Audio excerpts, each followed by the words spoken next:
Gupta and Gupta civil engineering का objective book का part है। ये हाईवे इंजीनियरिंग का चैप्टर है। इससे पहले हम लोग फ्लूइड मैकेनिक्स, जो कि गुप्ता एंड गुप्ता का पहला चैप्टर था। दूसरा चैप्टर में हम लोग सर्वेइंग इंजीनियरिंग, तीसरा चैप्टर में जो कंबाइंड था irrigation engineering, hydrology, water resource engineering. तीनों पार्ट का हम लोग, तीनों चैप्टर का हम लोग सोल्यूशन स्टेप बाय स्टेप करके प्लेलिस्ट में डाला हुआ है।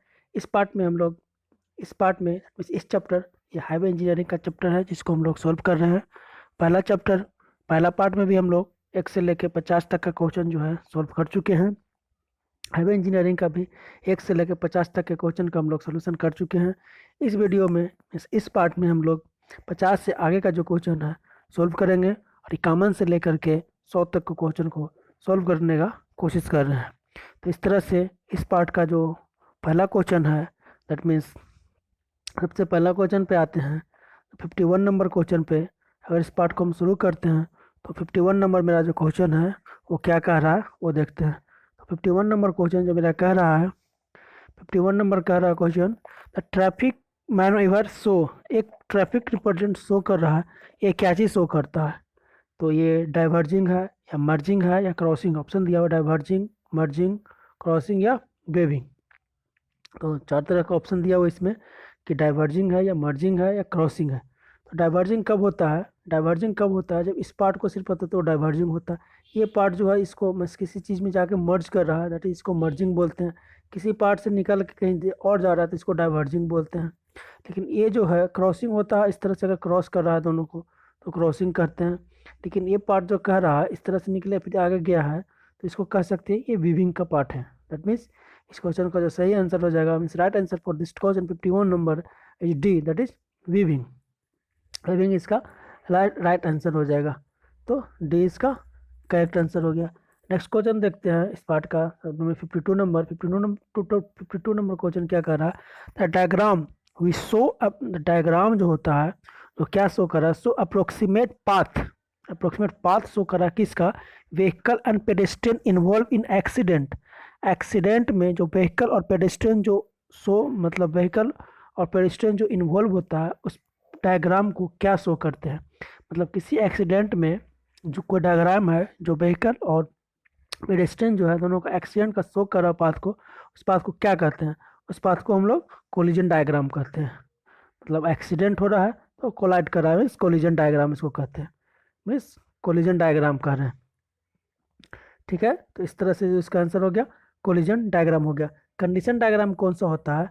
कंडीशन डायग्राम जो होता है एक्सीडेंट लोकेशन को शो करता है। कंडीशन पूछेगा, अगर कंडीशन पूछेगा तो एक्सीडेंट का जो लोकेशन होता है वो, और फिजिकली कंडीशन जो हो गया, बहुत सा फिजिकल कंडीशन होता है, दैट मीन्स पेड़ पौधा हो गया और भी बहुत सा कंडीशन होता है, ये सब मिला करके जो होता है उसको कंडीशन डायग्राम बोलते हैं। वो कंडीशन डायग्राम होता है। बट इसमें क्या कर रहा है? पेडेस्ट्रियन और व्हीकल का एक्सीडेंट जो है उसमें इन्वॉल्व है, उस पाथ को क्या कहते हैं? तो उस पाथ को कोलिजन डायग्राम बोलते हैं। तो इस तरह से देखा जाए तो 52 नंबर का जो डायग्राम शो कर रहा है, जो approximately path which involve the vehicle and pedestrian accident, तो इसको बोलते हैं कोलिजन डायग्राम। व्हीकल और पेडेस्ट्रियन अगर कोलिजन में आ रहा है, एक्सीडेंट में आ रहा है, तो उसको कोलिजन डायग्राम बोलते हैं। 52 का डी। नेक्स्ट नंबर क्वेश्चन क्या कर रहा है? नेक्स्ट नंबर क्वेश्चन कर रहा है, with increase in speed traffic stream the minimum spacing way of vehicle. Minimum spacing of vehicle जो होता है, minimum spacing of vehicle S को इंडिकेट क्या करता है? 0.2 भी प्लस एल। 0.2 भी प्लस एल। एल क्या होता है? व्हीलबेस होता है, या व्हीलबेस इसको बोलते हैं। एल को इंडिकेट करता है। 0.2 भी डिस्टेंस हो गया, भी के एम पी एच में है, के एम पी एच में अगर भी दिया हुआ है तो 0.2 भी प्लस एल होता है। तो पूछ रहा है क्या? The minimum in with increase in speed of the traffic lane. अगर भी का वैल्यू जो है, स्पीड का जो वैल्यू अगर इंक्रीज करेंगे तो स्पेस क्या होगा? तो भी बढ़ेगा तो स्पेस भी बढ़ेगा। दैट मीन्स यहाँ से रिलेशन से देख सकते हैं कि जो मिनिमम स्पेसिंग जो हो गया, मिनिमम स्पेसिंग हो गया, इंक्रीज करेगा विथ इंक्रीज इन स्पीड, क्योंकि स्पेसिंग का जो फॉर्मूला ही होता है 0.2 भी प्लस एल। तो भी का डायरेक्टली प्रोपोर्शनल है, मतलब एस जो है डायरेक्टली प्रोपोर्शनल टू भी। भी बढ़ेगा तो एस भी बढ़ेगा। दैट इज ये करेक्ट आंसर हो गया। नेक्स्ट क्वेश्चन देखते हैं। नेक्स्ट क्वेश्चन में क्या कर रहा है? 54 नंबर देखते हैं। Traffic volume is equal to, traffic volume क्या होता है? अभी हम लोग पढ़े थे, ट्रैफिक वॉल्यूम के is equal to traffic density into traffic vehicle velocity, Q equal to K into भी। टी हो गया के जो क्यू जो होता है उसको बोलते हैं ट्रैफिक वॉल्यूम, इसको इंडिकेट करते हैं vehicle per our. Vehicle per our जो हो गया, इसका जो यूनिट होता है ट्रैफिक वॉल्यूम का vehicle per our. Traffic density क्या होता है? ट्रैफिक डेंसिटी होता है व्हीकल पर किलोमीटर। अगर पर किलोमीटर में निकालें, व्हीकल को पर किलोमीटर में निकालें तो ट्रैफिक डेंसिटी होता है भी हम लोग जानते हैं कि एमपीएच में होता है, मीन्स किलोमीटर पर आवर में होता है। इस तरह से हम लोग देख सकते हैं कि जो ट्रैफिक वॉल्यूम और इसमें रिलेशन जो होता है Q is equal to K into we होता है। तो ऑप्शन देख लेते हैं, ऑप्शन क्या कह रहा है? Traffic volume is equal to traffic density into traffic speed. ठीक है, Q is equal to K into V दिया हुआ है। सिर्फ हमको इसमें यूनिट याद रखना, क्यू का जो यूनिट होता है वो व्हीकल, क्यू का जो यूनिट होता है क्यू बराबर के इंटू वी, क्यू का जो यूनिट होता है वो होता है व्हीकल पर आवर। यह इंपॉर्टेंट है, व्हीकल पर आवर यूनिट हो गया। डेंसिटी का जो यूनिट होता है व्हीकल पर किलोमीटर हो गया ट्रैफिक डेंसिटी का।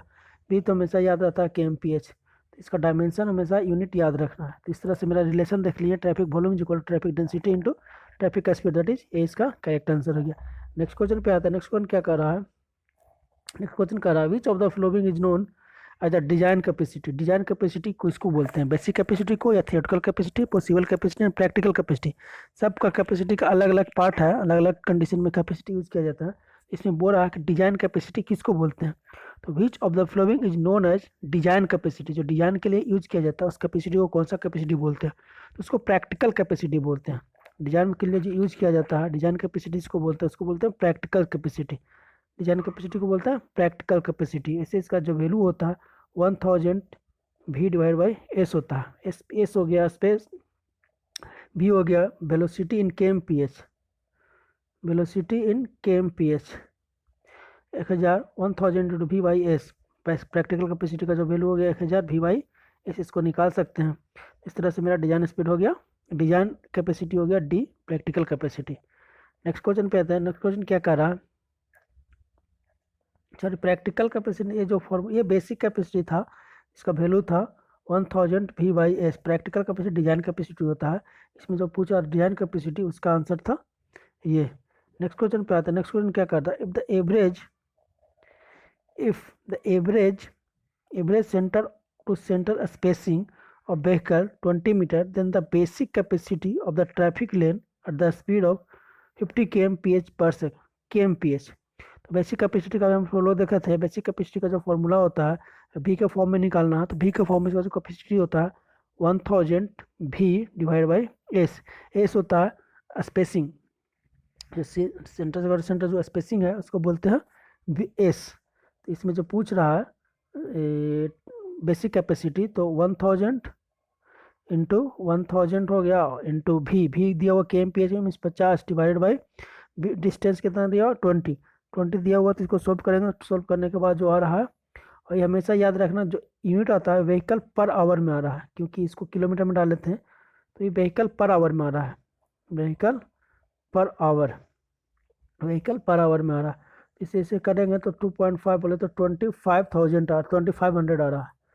तो इस फॉर्मूला पे हम लोग निकाले हैं 1000 वी बाई एस, भी का वैल्यू डाल दिए, एस का वैल्यू डाल दिए, सोल्व किए तो आ रहा है 25,000 और vehicle per our. Vehicle per our unit याद रखना है, व्हीकल पर आवर। तो पर डे तो होगा नहीं, सबसे पहले तो हम इसको निकलते हैं, पर डे नहीं होगा, पर आवर होगा। पर आवर में कितना हम लोग निकाले 2500 that is C. Next question देखते हैं। नेक्स्ट क्वेश्चन 57 नंबर क्या कहता है? With increase in speed of the traffic stream, with increase in the speed of traffic stream the maximum capacity of the lane। जो maximum capacity है stream का वो क्या होगा? with the increase in with the क्या बोल रहा है? with the increase in speed, with the increase in speed बोल क्या रहा है? with the increase in speed of traffic stream the maximum capacity of lane, maximum capacity जो होगा लेन का वो क्या होगा? तो जो मैक्सिमम स्पीड जो होता है with increase in speed of the traffic stream the maximum capacity पहले इंक्रीज करेगा और फिर डिक्रीज करेगा। First increase and then decrease and reaching a maximum value at the optimum speed. इस तरह से इसका जो आंसर हो गया first increase and then decrease after reaching a maximum value. जब मैक्सिमम वैल्यू पहुंच गया यहाँ से फिर ये डिक्रीज करेगा, इसी को बोलते हैं maximum capacity of the lane, that is C इसका करेक्ट आंसर हो गया। नेक्स्ट क्वेश्चन पे आता है। नेक्स्ट क्वेश्चन क्या कहता है? Equivalent factor of passenger car unit, PCU का पूछ रहा है फॉर पैसेंजर कार के लिए पीसीयू का वैल्यू कितना होता है। तो पीसीयू का होता है, एक पैसेंजर कार यूनिट होता है, जिसको ड्राइव किया जाता है रोड डिज़ाइन वगैरह में। इसको यूज करने के लिए रोड जब डिज़ाइन किया जाता है उस समय पीसीयू का यूज किया जाता है। तो इस अलग अलग व्हीकल के लिए अलग अलग इसका जो वैल्यू होता है। तो पैसेंजर कार के लिए जो इसका वैल्यू पूछ रहा है यहाँ पे, पीसीयू के वैल्यू पूछ रहा है पैसेंजर कार के लिए। तो पैसेंजर कार के लिए हमेशा एक होता है, मीन्स कार और ऑटो वगैरह के लिए जो होता है, ऑटो और कार के लिए हमेशा 1 होता है। ठीक है। 0.5 होता है किसका, मोटरसाइकिल वगैरह जो होता है, टू व्हीलर जो होता है उसको 0.5 होता है, मीन्स 1 हो गया कार के लिए। जो स्टैंडर्ड होता है मीन्स 1 होता है पीसीयू का वैल्यू, वो कार के लिए होता है। इससे कम है तो मोटरसाइकिल या बाइक वगैरह के लिए जो होता है वो 0.5 होता है। इसमें और डायमेंशन और डाटा याद रख सकते हैं। तो एक होता है, सबसे जो ज़्यादा होता है वो 8 होता है। वो किसको होता है, 8 जो होता है सबसे ज़्यादा, वो बल्काट होता है लार्जेस्ट वाला, जो लार्ज बल्काट जो हो गया, लार्ज वाला उसके लिए होता है। एक होता है छोटा वाला जो होता है उसके लिए 6 होता है, स्मॉल के लिए होगा तो 6 होगा। 8 और 6 2 होता है बल्काट के लिए, 8 होता है लार्ज वाला के लिए और 6 होता है स्मॉल वाला के लिए। वही अगर हॉर्स कार्ट के लिए देखा जाए तो उसके लिए 4 होता है। 4 किसके लिए होता है, हॉर्स के लिए। हॉर्स कार्ट जो होता है उसके लिए, उसके लिए 4 होता है। और अगर बस ट्रक वगैरह के लिए देखा जाए तो उसके लिए 3 होता है, मीन्स 3 होता है बस और ट्रक के लिए। तो सिंपल याद रख ली, 1 हो गया कार के लिए, 3 हो गया बस के लिए या ट्रक के लिए, 4 बोले हॉर्स कार्ट के लिए, 6 हो गया बल्काट के लिए स्मॉल वाला के लिए, और 8 हो गया, 8 भी होता है तो लार्ज बल्काट के लिए होता है। 0.5 जो हो गया मोटरसाइकिल के लिए हो गया। तो याद रखना है 1 3 4 6 8, चारों डाटा याद रखना है 1 3 4 6 8 और 0.5। तो 1 कार के लिए हो गया स्टैंडर्ड है, 3 हो गया अगर ट्रक वगैरह यूज कर रहे हैं ट्रक और बस के लिए, 4 हॉर्स के लिए, और 6 हो गया बल्काट के लिए, ये भी हो गया बल्काट के लिए, लेकिन ये स्मॉल हो गया, ये लार्ज हो गया। इस तरह से हम लोग पीसीयू का वैल्यू अलग अलग चीज़ के लिए देख लिए। नेक्स्ट क्वेश्चन देखते हैं। If the stopping, next question क्या कर रहा है, if the stopping side distance and average length of vehicle 18 and 6 meter respectively within the theoretical maximum capacity of traffic lane at the speed of 10 metre पर second. तो इसका जो value होता है स्पेसिफिक कैपेसिटी का जो फॉर्मूला होता है, हम लोग देखें तो standard formula 1000 V divide by S होता है। एस होता है जो स्पेसिंग होता है या क्लियर स्पेसिंग होता है, भी होता है स्पीड इन kmph, जब भी स्पीड लिखते हैं तो kmph में होता है। तो इस तरह से देखा जाएगा, कैपेसिटी पूछ रहा है तो कैपेसिटी निकालने के लिए क्या करेंगे, 1000 भी दिया हुआ मेरा 10 मीटर पर सेकंड, 10 मीटर पर सेकंड, इसको kmph में मल्टीप्लाई, kmph में कन्वर्ट करने के लिए 3.6 से मल्टीप्लाई करेंगे, डिवाइड बाई एस कितना हो गया, टोटल एस हो गया 18 मीटर, इसको मिनिमम स्पीड हो गया 6 मीटर, क्लियर डिस्टेंस हो गया। तो 18 + 18 + 6, इसको सोल्व करेंगे। सोल्व करने के बाद जो डाटा आ रहा है वो लगभग मेरा जो आ रहा है 1500 आ रहा है, 1500 आ रहा है। इसका जो यूनिट होता है हम लोग जानते हैं व्हीकल पर आवर होता है, इस तरह से इसका देख लें तो आंसर इसका ये हो गया। सिंपल, इसमें एक ही फार्मूला याद रखना है 1000 V बाई एस। ये इसमें ध्यान देना ये है कि V जब भी होगा तो ये kmph में होगा, और ओवरऑल इसका जो डायमेंशन होगा वो होगा व्हीकल पर आवर में। तो इस फार्मूला में बैठाने के बाद इसको सोल्व करेंगे। सोल्व करने के बाद जो आ रहा है 1500 व्हीकल पर आवर आ रहा है। इस तरह से आंसर मेरा ए हो गया। नेक्स्ट क्वेश्चन पे आते हैं। नेक्स्ट क्वेश्चन क्या कहता है, scientific planning of transportation system and mass transit facility in A city should be based on. तो साइंटिफिक प्लानिंग है, साइंटिफिक प्लानिंग ऑफ ट्रांसपोर्टेशन का जो साइंटिफिक प्लानिंग है, planning system and mass transit facility, transportation system and mass जो transit facility है, मास ट्रांसफैसिलिटी है, system facility इस city should be based on, किस पे बेस्ड होता है, scientific planning of transportation system and mass transit facility is based on. ये जो बेस्ड होता है वो ओरिजिन एंड डेस्टिनेशन डाटा पे बेस्ड होता है, ओरिजिन एंड डेस्टिनेशन डाटा पे बेस्ड होता है क्या, scientific planning of transportation system and mass transit system. Transportation system और मास ट्रांजिट सिस्टम जो है वो बेस्ड होता है किस पे, ओरिजिन एंड डेस्टिनेशन डाटा पे, that is B. Next question पे आते हैं। नेक्स्ट क्वेश्चन क्या कहता है, द डायग्राम पे बोल रहा है, the diagram which show all important physical condition, जो फिजिकल कंडीशन को शो करे ऑफ एन एक्सीडेंट लोकेशन, जिस लोकेशन पे कोई एक्सीडेंट हुआ है, किसी लोकेशन पे जो एक्सीडेंट हुआ है उस लोकेशन का ऑल फिजिकल कंडीशन को जो शो करता है, that is roadway limit, bridge, tree, all details of roadway condition. तो इसको क्या बोलते हैं, तो इसको बोलते हैं कंडीशन डायग्राम। जो ऑल इंपॉर्टेंट फिजिकल कंडीशन को जो डायग्राम शो करे, that is roadway line, limit, bridge, tree वगैरह को, तो उसको बोलते हैं कंडीशन डायग्राम। कंडीशन डायग्राम बोलते हैं। कोलिजन डायग्राम हम लोग देखे थे, कोलिजन डायग्राम वो डायग्राम होता है जहाँ पे व्हीकल और पेडेस्ट्रियन जो इन्वॉल्व होता है। कोलिजन डायग्राम हो गया जिसमें ऑल फिजिकल कंडीशन शो करे, और कोलिजन डायग्राम होता है जहाँ पे व्हीकल और पेडेस्ट्रियन का जो एक्सीडेंट होता है या एक्सीडेंट होता है उसको बोलते हैं कोलिजन। ऑल कंडीशन होता है, फिजिकल कंडीशन और लोकेशन जो होता है उसको कहते हैं कंडीशन डायग्राम। तो इस तरह से देखा जाए all important physical condition of accident location, तो इसको बोलते हैं condition diagram, that is C इसका करेक्ट आंसर हो गया। नेक्स्ट क्वेश्चन पे आते हैं। नेक्स्ट क्वेश्चन क्या करता है, when the speed of traffic flow becomes zero, traffic becomes जो है speed of the traffic flow है बिकम जीरो हो जाए तो क्या होगा, तो traffic density maximum value where traffic volume becomes zero. तो पूछ रहा है when the speed of traffic flow becomes zero then the traffic density attend maximum value where the traffic volume. एक रिलेशन होता है दोनों में, इस तरह से ग्राफ बनता है, अगर एक मैक्सिमम होगा तो एक मिनिमम होगा, इस तरह से बनेगा। ये स्पीड का हो गया, ये स्पीड हो गया और नीचे में डेंसिटी हो गया, ये दोनों के बीच का ग्राफ है। तो एक अगर मैक्सिमम हो रहा है, अगर ये मैक्सिमम वैल्यू हो रहा है तो इसका वैल्यू जो है वो जीरो पर आएगा।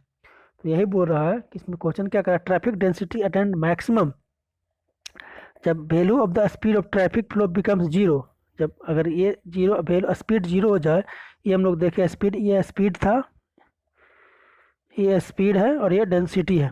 तो जब स्पीड जीरो हो जाए, अगर स्पीड जीरो होगा तो जो मैक्स डेंसिटी जो होगा मैक्सिमम होगा। तो स्पीड जीरो है, इस पार्ट को ये स्पीड का शो कर रहा है और ये डेंसिटी का शो कर रहा है, दैट इज इसको डेंसिटी करते हैं, इसको स्पीड का शो कर रहा है। तो अगर हम स्पीड जीरो कर रहे हैं, जीरो लाइन को दे रहा है, मीन्स यहाँ दे रहा है इस लाइन पे, तो इस समय जो डेंसिटी का वैल्यू वो मैक्सिमम है।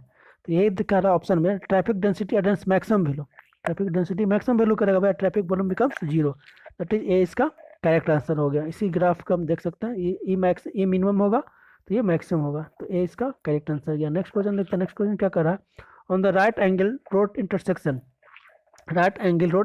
विथ टू वे ट्रैफिक, ठीक है, then the total number of conflict point कितना। तो कॉन्फ्लिक्ट पॉइंट वैसा पॉइंट होता है, अगर देखा जाए, अगर कॉन्फ्लिक्ट पॉइंट ये होता है, जैसे ये लेन टू लेन का है, मतलब एक इधर का है एक इधर है, वन वे है, ये इधर से जा रहा है एक इधर से जा रहा है, मीन्स दो लेन का रोड है। तो बोल रहा है कि जो पॉइंट का क्रॉसिंग होता है इस तरह से, इस पॉइंट को ही कॉन्फ्लिक्ट पॉइंट बोलते हैं। तो on the right angle road intersection the two way traffic, the total number of conflict point, to way traffic में जो टोटल नंबर होगा वो कितना होगा। तो टू वे ट्रैफिक के लिए अगर देखा जाए तो टोटल नंबर जो होता है वो 24 होता है। टू वे ट्रैफिक के लिए जो टोटल नंबर होगा वो टू वे है, तो टू वे है तो 24 होगा। यही अगर दोनों वन वे रहता, मतलब दो रोड है और दोनों वन वे रहता, means one way plus one way, दोनों वन वे का अगर रहता, one way plus one way रहता, तो उसका जो total number of conflict point होता वो 6 होता। लेकिन अगर इसमें एक वन वे रहता प्लस दूसरा टू वे रहता, तो उसमें जो कैलकुलेट रहता टोटल कॉन्फ्लिक्ट पॉइंट रहता वो 11 रहता। तो हम लोग इसमें याद क्या करना, 6 कब होगा, जब वन वे और वन वे दोनों इंटरसेक्ट करता है, तो 6, एक वन वे और एक टू वे दोनों इंटरसेक्ट करता है तो 11, और टू वे दोनों जब मिलता है तो होता 24। तो इसमें बोल रहा टू वे है, टू वे ट्रैफिक था, टू वे और टू वे जब भी मिलेगा तो 2 वे मिलेगा तो 24, वन वे और टू वे मिलेगा तो 11, और वन वे मिलेगा तो 6। तो इस तरह से मेरा इसका आंसर जो हो गया वो टू वे में 24 आ गया। नेक्स्ट क्वेश्चन देखते हैं। नेक्स्ट क्वेश्चन में क्या कहता है, द बैकग्राउंड कलर, जो बैकग्राउंड का जो कलर होता है किसका, इन्फॉर्मेटरी साइन का। इन्फॉर्मेटरी साइन वैसा साइन होता है जो इन्फॉर्मेशन दे, इसको हमेशा रेक्टेंगल फॉर्म में होता है, इसका शेप होता है वो रेक्टेंगुलर शेप का होता है, इसका जो शेप होता है इन्फॉर्मेटरी साइन का वो रेक्टेंगुलर शेप का होता है। जो इसका बैकग्राउंड जो कलर है, बैकग्राउंड का जो कलर है वो हमेशा येलो होता है। जो इन्फॉर्मेटरी साइन का जो बैकग्राउंड कलर है वो येलो होगा, और जो इसका शेप होता है वो रेक्टेंगुलर होता है, रेक्टेंगुलर होता है। तो इसका बी करेक्ट आंसर हो गया। नेक्स्ट क्वेश्चन पे आता है। नेक्स्ट क्वेश्चन क्या आता है, which of the following indicate, which of the following indicate by the warning sign. Warning sign, warning sign कौन सा इंडिकेट करता है, तो वार्निंग साइन जब भी किसी को वार्निंग देने है तो वार्निंग देने के लिए हमको लेवल पे आना पड़ेगा। तो एक लेवल पे आएंगे तभी सिंपल इसका ट्रिक है, अगर किसी लेवल को वार्निंग देना है किसी आदमी को तो उसको लेवल में आएंगे, तो इसी को बोलते हैं लेवल क्रॉसिंग। लेवल क्रॉसिंग में उसको वार्निंग साइन बोलते हैं। तो सिंपल याद करने का एक ट्रिक्स था, ऐसा कुछ है नहीं। Which of the following indicate, indicate warning sign, warning sign को कौन सा इंडिकेट कर रहा है, तो लेवल क्रॉसिंग इंडिकेट कर रहा है। लेवल क्रॉसिंग को वार्निंग साइन भी कह सकते हैं। ये no parking, end of speed limit and overtaking, ये तीनों जो है, ये तीनों जो शो कर रहा है वो रेगुलेटरी साइन को इंडिकेट करता है, रेगुलेटरी साइन को इंडिकेट कर रहा है। ये वार्निंग साइन हो गया, एक इन्फॉर्मेटरी साइन होता है, वार्निंग साइन होता है और रेगुलेटरी साइन होता है, ठीक है। तो जो इस शो कर रहा है no parking, end of speed limit, no parking वगैरह इस तरह से लिखा रहता है इसमें, no parking, end of speed limit उसमें भी इस तरह से लिखा रहता है गोल शेप में, सर्किल शेप में। ओवरटेकिंग जोन ये भी प्रोहिबिटेड, ये भी लिखा रहता है। तो सबको रेगुलेटरी साइन है। तो कह सकते हैं लेवल क्रॉसिंग हो गया वार्निंग साइन, और बाकी जो तीनों दिया हुआ है यह है रेगुलेटरी साइन। रेगुलेटरी साइन को हम लोग इंडिकेट किस में करते हैं, रेगुलेटरी साइन को हमेशा इंडिकेट करते हैं एक सर्किल फॉर्म में, सर्किल फॉर्म में ये रहता है। वार्निंग साइन जो रहता है, वार्निंग साइन जो रहता है, वार्निंग साइन जो रहता है वो ट्रायंगुलर शेप में रहता है, ट्रायंगुलर शेप में रहता है, वो वार्निंग साइन हो गया। इन्फॉर्मेटरी साइन अभी बताया हम लोग, इन्फॉर्मेटरी साइन जो था वो था रेक्टेंगल शेप में। तो तीन तरह का हो गया, सर्कुलर, रेक्टेंगल एंड ट्रायंगल।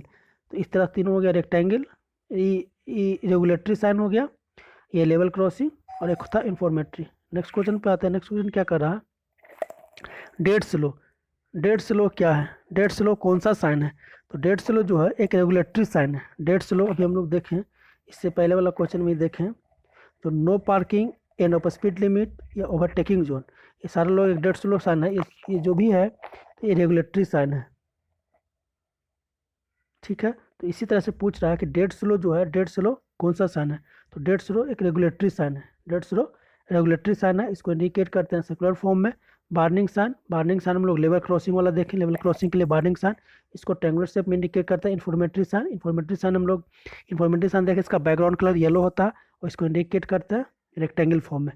तो तीनों हम लोग याद रखना है। डेड स्लो रेगुलेटरी साइन हो गया, dead slow, no parking, end of speed limit and overtaking prohibited, सारा लोग है जो डेड स्लो है, ये सारा जो है वो रेगुलेटरी साइन है। Means dead slow, overtaking prohibited, end of speed limit and no parking, चारों जो है रेगुलेटरी साइन है। रेगुलेटरी साइन को इंडिकेट किस में करते हैं, रेगुलेटरी साइन है। इस चारों जो हो गया यहाँ से लेके यहाँ तक हो गया रेगुलेटरी साइन में, रेगुलेटरी साइन को इंडिकेट करता है सर्किल में, ये बस इतना याद रखना। तो इसका आंसर हो गया वो ए हो गया। नेक्स्ट क्वेश्चन पे आता है। नेक्स्ट क्वेश्चन देखता है must efficient traffic signal system. तो मस्ट इफिशिएंट पूछ रहा है, ट्रैफिक सिग्नल कौन सा होगा। मस्ट इफिशिएंट जो होता है फ्लेक्सिबल प्रोग्रेसिव सिस्टम जो होता है वो मस्ट इफिशिएंट होता है। सबसे बढ़िया जो सिग्नल होता है तो flexible system, that is C इसका करेक्ट आंसर हो गया। नेक्स्ट क्वेश्चन देखते हैं। नेक्स्ट क्वेश्चन में क्या कर रहा था, provision of traffic signal. Provision of traffic signal eight intersection, intersection पे हम लोग कौन सा ट्रैफिक सिग्नल यूज करते हैं, तो इंटरसेक्शन तो है।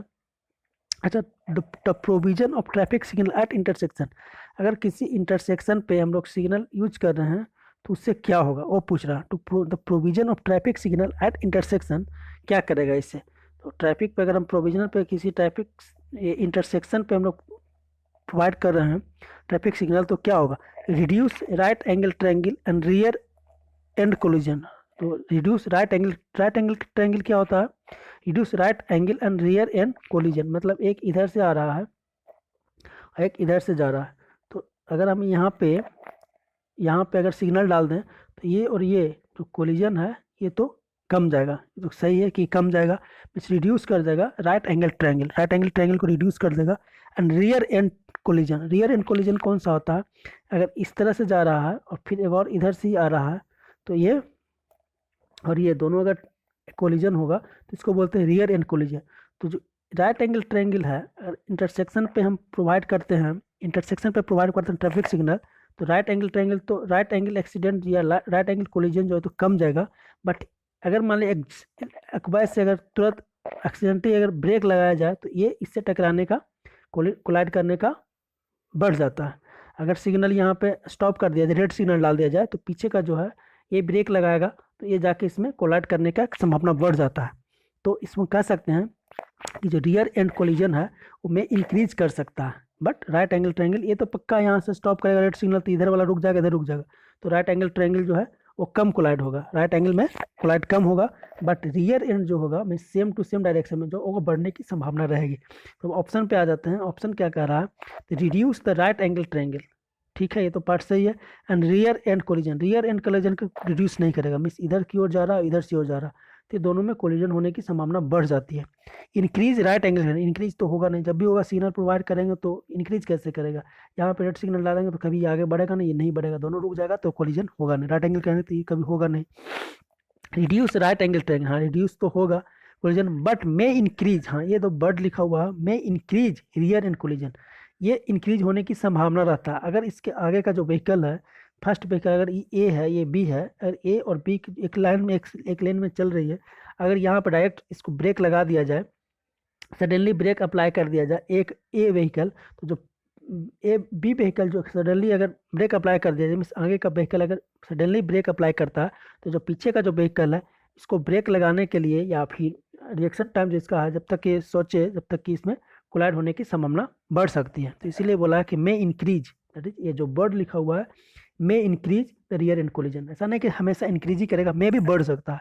तो कह सकते हैं रिड्यूस राइट एंगल ट्रायंगल, ये तो सही है, और may increase, that is C appropriate answer इसका लग रहा है।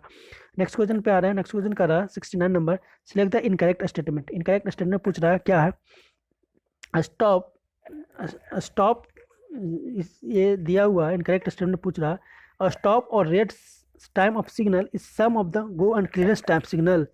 तो सम जो होता है means go time plus clear time is equal to red time होता है, मतलब ग्रीन टाइम या clear time is equal to red time. ये कह सकते हैं सिंपल सा, इसको याद करने का तरीका, green time plus clear time is equal to red time, या फिर red time plus amber time होता है is equal to green time. तो इसमें इनकरेक्ट कौन है, स्टॉप और red time of signal, stop या red time of signal is the sum of go and clearance time. Go और क्लियरेंस टाइम का जो सिग्नल जो सम होता है उसको गो और क्लियरेंस मीन्स ग्रीन का और क्लियरेंस का जो यूज होता है वो होता है किसका, स्टॉप और red time signal is sum of the go and clearance time table. तो ये हम लोग पढ़े, ये green time signal plus clearance time signal equal to red time signal, तो ये सही है। तो पहला पार्ट मेरा सही हो गया, means green time signal plus clearance time is equal to red time, तो पहला सही हो गया। Green time of signal is the sum of stop sign plus clear time. जो ग्रीन टाइम होता है वो बोल रहा है ग्रीन टाइम जो होता है, ग्रीन टाइम जो है स्टॉप रेड प्लस क्लियर है, ये नहीं होता, क्योंकि ये जो होता है ग्रीन प्लस सी होता है, G C is equal to red होता है, green time plus clearance time is equal to red time. तो बी मेरा गलत हो गया था, मेरा गलत ही पूछ रहा था, तो यहाँ से हम छाट सकते हैं। अच्छा आगे का भी पढ़ लेते हैं। Clearance time is generally, clearance time जो है जनरली कितना होता है, 3 से 5 सेकंड तक होता है क्लियरेंस टाइम, ये भी सही है। जो क्लियरेंस टाइम होता है किसी भी सिग्नल का वो 3 से 5 सेकंड होता है क्लियरेंस टाइम। और साइकिल लेंथ ऑफ नॉर्मली, इसमें नेक्स्ट ऑप्शन क्या पूछ रहा है, नेक्स्ट ऑप्शन क्या रहा है, पहला तो सही हो गया, green time plus clearance time is equal to red time, ये याद रखना है, G C is equal to R, G C is equal to R. अभी हम लोग उसमें भी देखे थे कैम्बर वाला में, तो वहाँ पर क्या था, G is equal to C, means camber और ग्रेडियंट में जो रिलेशन था जी इक्वल टू सी था। यहाँ पर हम लोग फिर याद रखने हैं G plus C is equal to red time, means green time plus camber clear time is equal to red time, ये सही है। तो ये इसका उल्टा दिया हुआ तो ये गलत हो गया, यही आंसर इसका करेक्ट आंसर है। Clearance time of the generally, clearance time जो होता है, क्लियरेंस टाइम जो जनरली होता है 3 से 5 सेकंड, ये भी सही है। तो cycle length of normally, cycle का जो लेंथ होता है वो नॉर्मली 40 से 60 सेकंड का होता है 2 फेज सिग्नल में, तो ये भी सही है, मीन्स ये सही है, ये सही है और ये सही है, मीन्स तीनों सही है, बट बी जो है गलत है, एक का ही उल्टा दिया हुआ, तो इस तरह से करेक्ट आंसर मेरा बी हो गया। नेक्स्ट क्वेश्चन पे आता है। नेक्स्ट क्वेश्चन क्या कर रहा है, नेक्स्ट क्वेश्चन कर रहा है तो सेंटर लाइन मार्किंग जो होता है, सेंटर लाइन मार्किंग जो होता है किसी भी रोड पे, वो क्या यूज करता है? तो centre line marking are used to designate the traffic lane को डिनाइट करता है, या in roadway mean for two way traffic lane को नहीं, वो टू वे ट्रैफिक बता रहा है, इसके लिए वो इंडिकेट करता है। तो सेंटर लाइन जो मार्किंग है उसको यूज किया जाता है in roadway main for two way traffic अगर ये मान लिया जाए ये है, तो बीच में जो मार्किंग होता है इसको बोलते हैं सेंटर लाइन मार्किंग। तो वो टू वे ट्रैफिक में road made board for two way traffic, जो सेंटर लाइन है वो उसको बनाया गया है दो वे ट्रैफिक के लिए। तो इस तरह से कह सकते हैं कि ये अप्रोप्रिएट आंसर बी इसका है। नेक्स्ट क्वेश्चन देखते हैं 71 नंबर क्या कहता है, the particular place where pedestrian are cross the pavement are properly mark by the pavement markings known as. जो ऐसा रोड है उस पर कुछ ऐसा डिस्टेंस, ऐसा पाथ होता है, ऐसा जगह होता है जहाँ पे मार्किंग क्या रहता है, यहाँ से सिर्फ पेडेस्ट्रियन ही पास करेगा, तो इसको बोलते हैं जेब्रा क्रॉसिंग, जहाँ पे सिर्फ पेडेस्ट्रियन ही, जहाँ से पेडेस्ट्रियन रोड को क्रॉस कर सकता है। तो यही बोल रहा था पर्टिकुलर प्लेस, ऐसा particular place where the pedestrian are to cross the pavement. Pedestrian जो है पेवमेंट को क्रॉस करे, उस जगह को, उस स्पेशली लोकेशन को क्या बोलते हैं? तो उसको जेब्रा क्रॉसिंग बोलते हैं। इस तरह से वो रहता है, जेब्रा क्रॉसिंग रहता है, रोड पे बना हुआ मार्किंग बना हुआ जेब्रा क्रॉसिंग रहता है, वहाँ पे व्हीकल ऑटोमेटिक जो उसका स्पीड कम करना रहता है, यहाँ से जो पेडेस्ट्रियन जो है वो पार कर सकता है रोड को। तो इसको बोलते हैं स्टॉप लाइन नहीं करते हैं, turning marking, cross wall line इसको कर सकते हैं, या फिर जेब्रा क्रॉसिंग बोलते हैं, इसको हम लोग जेब्रा क्रॉसिंग भी बोलते हैं या फिर क्रॉस वॉल लाइन बोलते हैं। दैट इज सी इसका करेक्ट आंसर हो गया। नेक्स्ट क्वेश्चन देखते हैं 72 नंबर क्या कर रहा है, 72 नंबर क्वेश्चन क्या कर रहा है, which of the following shows skewed and स्ट्रैग फॉर्म इंटरसेक्शन।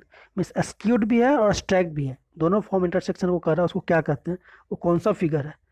तो which of the following show, जो फिगर दिया हुआ है उसमें पूछ रहा है स्क्यूड और स्ट्रैगर दोनों हो, तो स्क्यूड एंड स्ट्रैगर जो होता है वो कौन हो? तो ये जो है, अगर इस पार्ट को देखा जाए तो ये सीजर है, इसको अगर देखा जाए, ये जो क्रॉसिंग फिगर दिया हुआ है इसको बोलते हैं सीजर्स, ठीक है, मीन्स क्रॉसिंग है या कैंची टाइप का, तो इसको सीजर बोलते हैं। ये जो है इस तरह से जो बना हुआ है इसको बोलते हैं हम लोग स्ट्रैगर्ड। ये स्टैगर्ड हो गया, ये स्टैगर्ड हो गया, इस तरह से जो बना हुआ स्टैगर्ड हो गया, स्टैगर्ड। लेकिन पूछ क्या रहा है, स्क्यूड एंड स्टैगर्ड, सिर्फ अगर स्टैगर्ड पूछता तो ये हो जाता, ठीक है, लेकिन पूछ रहा क्या, स्क्यूड एंड स्टैगर्ड, तो स्क्यू एंड स्टैगर्ड कौन हो गया? ये जो है वो स्क्यू एंड स्टैगर्ड हो गया। तो पहला जो इस तरह से बना हुआ है वो सीजर हो गया, इस तरह से जो बना हुआ उसको बोलते हैं स्टैगर्ड। ये पूछ रहा है स्क्यूड एंड स्टैगर्ड, तो स्क्यू और स्टैगर्ड जो है वो सी नंबर इसका करेक्ट आंसर है। नेक्स्ट क्वेश्चन पे आता है, नेक्स्ट क्वेश्चन कर रहा है 73 नंबर क्या कर रहा है, the entrance and exit curve of rotary have. जो एंट्रेंस है और एग्जिट है, जो हम लोग देखते हैं किसी रोटरी ऐसा होता है, एक प्लेस होता है, जैसे मान लिया जाए रोटरी प्लेस में, तो रोटरी जो होता है एक लोकेशन जहाँ पे इस तरह से इधर भी जा रहा है, इधर से आ रहा है, इधर से जा रहा है, अलग अलग डायरेक्शन से रोड आ रहा है यहाँ पे, और अलग अलग डायरेक्शन में जा रहा है, इस पॉइंट को ही रोटरी बोलते हैं, ठीक है। मान लो इधर से आ रहा है, इधर की ओर जा रहा है, इधर से आ रहा है, इधर की ओर घूम जा रहा है, इसको रोटरी बोलते हैं।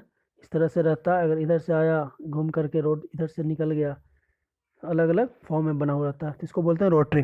तो पूछ रहा है क्या, क्वेश्चन क्या कर रहा है, क्वेश्चन पे अब आते हैं, क्वेश्चन मेरा कह रहा है the entrance and exit curve of rotary. तो इसका जो रेडियस होता है आर इंट्रेंस, इसका जो एंट्रेंस का और एग्जिट का, और अगर एग्जिट का देखा जाए, और एग्जिट का और एंट्रेंस का जो दोनों इक्वल नहीं होता, मे बी इक्वल भी हो सकता है बट जनरली इक्वल नहीं होता, ठीक है। तो R entrance does not equal to R exit, ठीक है। तो इसमें देखते हैं, अब इसका ऑप्शन देखते हैं क्या कर रहा है, तो entrance and exit curve of rotary have equal radii and equal width. Equal radii नहीं होता, ये तो गलत हो गया, इक्वल रेडियाई फिर इक्वल रेडियाई, ये भी गलत हो गया। But pavement width is more entrance that exit curve, equal pavement width but radius is more at the entrance curve then the exit, फिर रेडियस आ गया, यहाँ से भी हम लोग करते गलत हो गया। एक ही कॉन्सेप्ट इसमें याद रखना, R does not equal to R exit, R entrance does not equal to R exit. तो different radii different width, different radii और डिफरेंट विड्थ दोनों डिफरेंट होता है, दैट इज डी इसका करेक्ट आंसर हो गया। नेक्स्ट क्वेश्चन सिंपल, इसमें की याद रखना है, सिंपल इसमें यही रखना, आर जो एग्जिट है डज नॉट इक्वल है किससे, आर इंट्रेंस के। दोनों एग्जिट और इंट्रेंस जो है, इधर से जाने वाला इधर से निकलने वाला, दोनों का रेडियस जो है वो अलग अलग होता है। तो एक ही कॉन्सेप्ट पे मेरा ये क्वेश्चन बन जाता है। इसका जो आंसर हो गया करेक्ट आंसर, इसका जो करेक्ट आंसर है वो डी नंबर है, that is D number, R does not differ radii and differ width. Next question पे आता है। नेक्स्ट क्वेश्चन 74 नंबर क्या कर रहा है, 74 नंबर क्या कर रहा है, when the two equal important road cross रफली at right angle in the suitable shape. तो इक्वल इंपॉर्टेंट है, इक्वली इंपॉर्टेंट अगर जब भी रहे, टू इक्वली इंपॉर्टेंट है तो प्रोवाइड जो किया जाता है आइसलैंड, जो आइसलैंड उसी को बोलते हैं, जो बीच का जो पार्ट हुआ रोटरी का जो बीच का, उसको आइसलैंड बोलते हैं। तो जो इक्वली इंपॉर्टेंट है तो उसमें सर्कुलर प्रोवाइड किया जाता है, टू इक्वल इंपॉर्टेंट में सर्कुलर प्रोवाइड किया जाता है।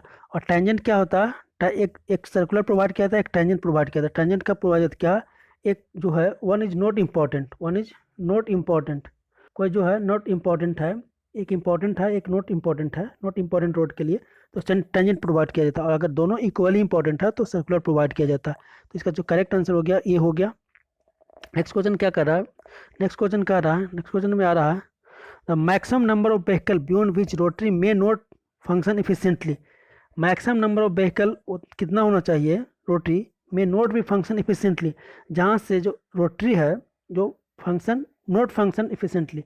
तो जो रोटरी पर दो पॉइंट याद रखना, रोटरी का जो होता है, रोटरी में जो होता है जो मैक्सिमम जो व्हीकल इसमें जा सकता है वो 500 से लेकर के 5000 तक होता है व्हीकल पर आवर में। सिंपल एक रोटरी में अगर देखा जाए तो 500 टू 5000 व्हीकल पर आवर ये होता है, इस बीच में फंक्शन करता है।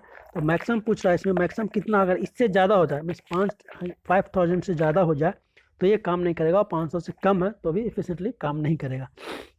तो maximum number of vehicle beyond which पूछ क्या रहा है, maximum number of vehicle beyond which the rotary may not function efficiently. तो नहीं करेगा कब, जब 5000 से ज़्यादा चला जाए। तो इसमें ऑप्शन देखा जाए, लेकिन डायमेंशन याद रखना है, vehicle per hour means per hour पूछ रहा है, व्हीकल पर आवर। तो व्हीकल पर आवर में देखा जाए तो 500, तो vehicle per hour 500 minimum data था, दैट इज 500 मिनिमम, ये मिनिमम कह सकते हैं। और 5000 व्हीकल, ये व्हीकल पर आवर, यहाँ पर दिया हुआ व्हीकल पर डे, ये पे माइनर मिस्टेक है, इसको ध्यान देना है। तो इस पर ध्यान देकर इसको आंसर नहीं करना है, क्योंकि व्हीकल पर डे दिया हुआ, फिर 5000 पर आवर दिया, व्हीकल पर आवर। तो ये हो गया मेरा मैक्सिमम हो गया 5000 और मिनिमम हो गया 500, 500 टू 5000 तक। तो इस तरह से मेरा जो करेक्ट आंसर हो जाएगा वो सी हो जाएगा, 5000 व्हीकल पर आवर ध्यान देना, डी में पर डे दिया हुआ इसलिए डी नहीं होगा। नेक्स्ट क्वेश्चन पे आता है। नेक्स्ट क्वेश्चन क्या करता है, the traffic rotary is justified. Traffic rotary जो है इसमें इंपॉर्टेंट दिया हुआ है प्रॉपर्टीज ट्रैफिक रोटरी का। ट्रैफिक रोटरी जो है क्या क्या होता है, justified the number of intersection road is between 4 to 7। जो ट्रैफिक जो रोटरी है उस पर जो रोड का जो इंटरसेक्शन अभी हम लोग देखें, अगर ये रोटरी बनाते हैं तो इंटरसेक्शन किधर से आ रहा है, किधर से आ रहा है, किधर से आ रहा है, इधर जा रहा है, इधर जा रहा है। तो टोटल जो मैक्सिमम जो हो सकता है वो कितना हो सकता है वो बोला है। तो 1 2 3 4 5 इस तरह से अलग अलग रोड बनता है, अलग अलग रोड बन रहा है। तो यही बोल रहा है कि इसमें मैक्सिमम कितना हो सकता है। तो जो रोटरी है उसमें जो नंबर ऑफ इंटरसेक्शन जो है रोड का वो कितना होगा, 4 से 7। तो ये करेक्ट है, एग्जैक्ट है एकदम, 4 to 7 होता है। ठीक है, space is limited and costly. Space is limited and costly, जो स्पेस होता है वो लिमिटेड है और कॉस्टली है, ऐसा नहीं है। तो इस तरह से ये गलत हो गया भैया। और नेक्स्ट ऑप्शन देखते हैं, विच when traffic volume is less than 500 vehicle. Traffic less than पूछ रहा है, जो लेस देन तो नहीं, हम लोग अभी देखे थे कि जो इसका होता है 500 टू 5000 तक होता है, 500 टू 5000 होता है, इससे कम में लाइज नहीं करता है, मतलब सही इफिशिएंटली काम नहीं करता। और 5000 से अगर ज़्यादा हो जाए तो भी काम नहीं करता है। भैया traffic volume is more than, यही और दोनों ऑप्शन दिया हुआ यही यहाँ पे, ये लेस देन ये है और यहाँ पे मोर देन दिया हुआ, तो ये भी नहीं होगा। ये लेस देन दिया हुआ, ये मोर देन दिया हुआ, तो हम लोग देख सकते हैं। तो इसका जो 500 टू 5000 तक ही लाइज करता था, 500 टू 5000 व्हीकल पर आवर, ये important, vehicle per hour 500 to 5000। तो ये लेस पूछ रहा है इसलिए ये नहीं होगा, ये मोर पूछ रहा बोल रहा है इसलिए ये नहीं होगा, बस ये भी नहीं होगा, ये भी नहीं होगा, ये भी नहीं होगा। तो करेक्ट आंसर हो गया 4 to 7 जो होता है इंटरसेक्शन पर, जो रोड इंटरसेक्शन है रोटरी पे, वो मैक्सिमम कितना 4 to 7 हो सकता है। 4 to 7 इंपॉर्टेंट पॉइंट है, दैट इज ये इसका करेक्ट आंसर हो गया। नेक्स्ट क्वेश्चन पे आता है 77 नंबर, क्या करता है, the number of road meeting at a point and only one, किसी पॉइंट पे रोड मिल रहा है and only one of the road is important, ये बोला है ओनली वन इंपॉर्टेंट है, देन द सुटेबल शेप, तो सुटेबल शेप ऑफ रोटरी का भी हम लोग देखें तो सुटेबल शेप जो होगा रोटरी का वो कौन सा होगा, तो टेंजेंट होगा।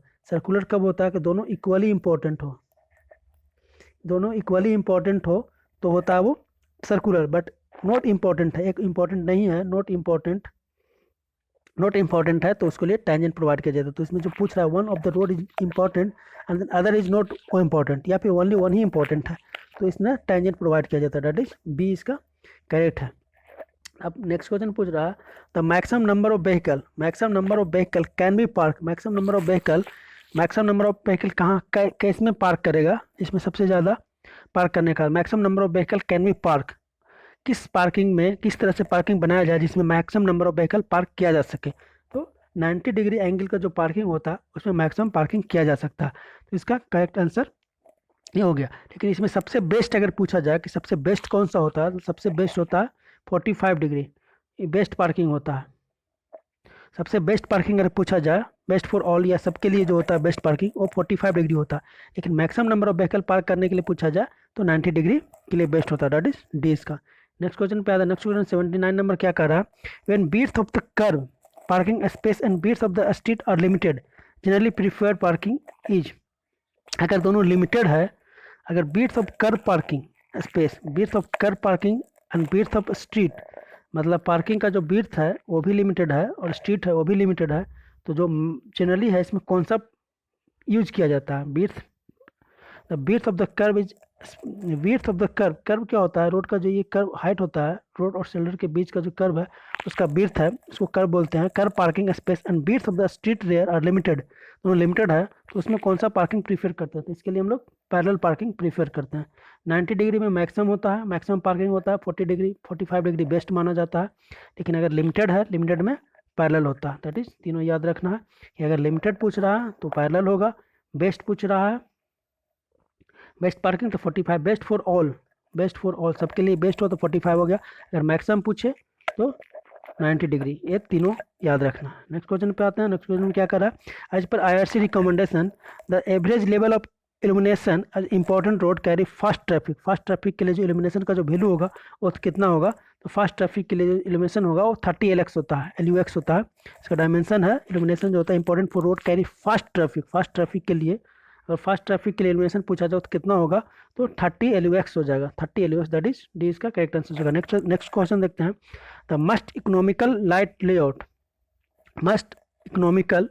Layout is suitable for narrow road के लिए जो लाइट का जो लाइटिंग का जो लेआउट होता है वो कैसा होता है, जो इकोनॉमिकल भी हो, मस्ट इकोनॉमिकल, पहला वर्ड देखना है, मस्ट इकोनॉमिकल है, और लाइटिंग लेआउट पूछ रहा है कौन सा होगा, किसके लिए, नैरो रोड है, बहुत नैरो रोड है और इकोनॉमिकल पूछ रहा है तो क्या होगा, तो इसमें जो होगा मैक्सिमम इकोनॉमिकल हो और नैरो रोड के लिए तो सिंगल अगर प्रोवाइड किया जाए, सिंगल साइड का जो प्रोवाइड किया जाए उसी को बोलते हैं नैरो रोड के लिए सिंगली होता है, जो मस्ट इकोनॉमिकल हो, क्योंकि नैरो ज़्यादा विड्थ है नहीं इसलिए सिंगल लाइट में वो काम चल जाएगा, सिंगल साइड लेआउट, तो इसका जो आंसर हो जाए मोस्ट इकोनॉमिकल है फॉर नैरो रोड के लिए, तो single side lighting, that is ये इसका करेक्ट आंसर हो जाएगा। नेक्स्ट क्वेश्चन देखते हैं, नेक्स्ट क्वेश्चन क्या करता, द डायरेक्ट इंटरचेंज